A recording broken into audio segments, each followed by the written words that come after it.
Ravie de te retrouver dans cette vidéo de blablatage.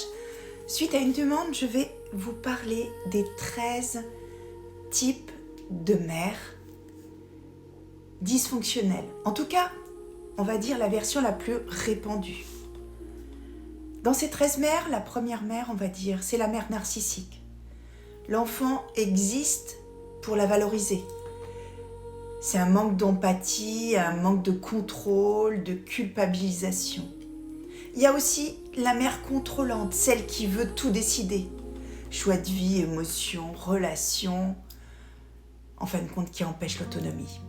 Il y a la mère critique qui dévalorise constamment. Rien n'est jamais assez bien. Il y a aussi la mère surprotectrice qui va mettre en place, qui protège excessivement, mais qui va mettre en place aussi de la peur pour empêcher l'indépendance. Il y a la mère absente, physiquement ou émotionnellement, qui présente en apparence, mais indisponible, affectivement.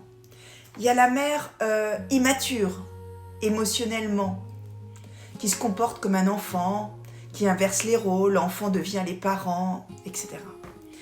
Il y a aussi la mère victime, qui se pose en martyr, qui fait porter à l'enfant la responsabilité de son malheur. En numéro 8, il va y avoir la mère envahissante, qui ne respecte pas les limites, qui se mêle de tout, que ce soit la vie intime, les décisions.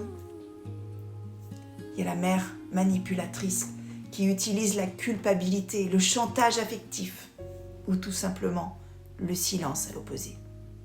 Il y a aussi la mère rigide, autoritaire, obéissance stricte, peu de place pour les émotions ou l'individualité.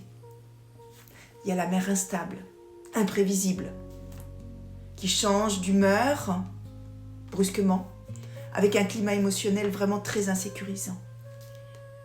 Il y a la mère perfectionniste, exigeante, irréaliste, que ce soit amour conditionnel à la réussite.